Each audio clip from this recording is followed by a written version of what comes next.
আসসালামু আলাইকুম। আজকে আমরা চলে আসলাম ভোজন করিতে।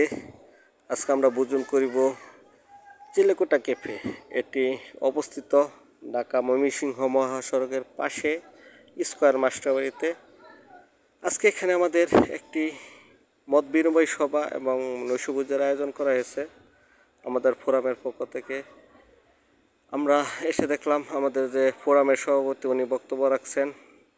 আমার একটু লেট হয়ে গিয়েছিল এখানে আসতে, পরে একটি পিছনে একটি চেয়ারে বসে ভিডিও করলাম। এরপর এক ভাই বক্তব্য রাখছেন, ওনার নাম সালাউদ্দিন আহমেদ মিলন, কিন্তু ওনাকে আমরা ব্যক্তিগতভাবে চিনি না, উনি আমাদের ফোরামের কেউ না। কিন্তু এই যে দেখতে পাচ্ছেন, কিছুক্ষণ পরে বুঝতে পারলাম উনি একটি বৃত্তি প্রকল্প নিয়ে আলোচনা করছেন। ওনাকে নিয়ে আজকের এই আলোচনা সভা। তারপর একে একে বক্তব্য দিলেন।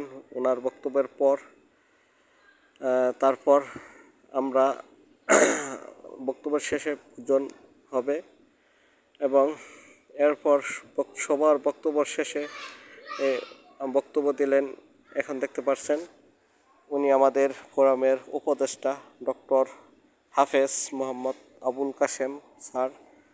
উনি বক্তব্য রাখছেন। উনি সবার শেষে বক্তব্য রাখছেন, শেষ বক্তব্য। ওনার বক্তব্য অনেক দীর্ঘায়িত করলেন। ওনার বক্তব্যের পরেই আমাদেরকে খাবার দেওয়া হবে। উনি অনেক লম্বা করলেন বক্তব্য। আমাদের আর তর সইছে না কখন খাবার দেওয়া হবে, কিন্তু ওনার বক্তব্য থেকে আমরা অনেক কিছু জানতে পারলাম, অনেক কিছু শিখতে পারলাম। কারণ উনি একটি ডক্টর মানুষ, তার কাছ থেকে আমাদেরকে অনেক কিছু জানার আছে, বোঝার আছে। ওনার বক্তব্যের পরে এই যে দেখতে পাচ্ছেন আমাদেরকে খাবার দেওয়া হয়েছে সামনে। আমরা এখন খাবার পরিবেশন করব, সবাই অপেক্ষা করছি। তারপর এই যে দেখেন ভোজন শেষ, খাবার শেষ। খাবার শেষে আমাদের যে উপদেষ্টা ডক্টর হাফেজ মোহাম্মদ আবুল কাশেম স্যারকে নিয়ে সবাই ফটো সেশন করছেন। মিলন ভাইও আছে, ওনাকে নিয়ে ফটো সেশন করছেন। আবার আমি এদিকে চলে আসলাম, আপনাদেরকে এই ক্যাফেটি ঘুরে ঘুরে দেখাবো। আসলে রাত্রে একটি মনোমুগ্ধকর দৃশ্য, এটি আপনারা না দেখলে পুরাই মিস করবেন। এজন্য আমি এদিকে চলে আসলাম, একটু এটা ভিডিও করে দেখাই আপনাদেরকে। আসলে রাত্রের ভিউ অনেক সুন্দর, আর আসলে ক্যাফেটি অনেক সুন্দর।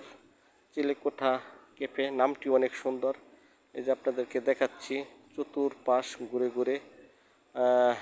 আমার এখানে এসে এত ভালো লাগছিল, এই যে আমিও ঘুরে ঘুরে দেখছি। আসলে ভিডিও করার সাথে সাথে আমিও দেখলাম। তারপর এদিকে তাকিয়ে দেখি সামনে একটি বেঞ্চ আছে। আমি বললাম যে এখানে বেঞ্চে ভিডিও একটা ছবি তুলবো। তারপরে এক বাইরে বললাম যে একটু আমার একটা ছবি তুলে দেন। এই যে আমি বসে পড়লাম এখানে ছবি তোলার জন্য। তারপর তাকিয়ে ওইদিকে দেখি লাভের ভিতর আরেকটি বেঞ্চ, ওইখানে ছবি তোলা যায়। আমি ওইখানে চলে গেলাম আরেকটি ছবি তোলার জন্য। এখানে বসে আমি ছবি তুললাম। আপনাদের জন্য দাওয়াত রইল এখানে আসার জন্য, এবং ভিডিওটি ভালো লাগলে লাইক, শেয়ার, কমেন্ট করে দেবেন। ধন্যবাদ সবাইকে।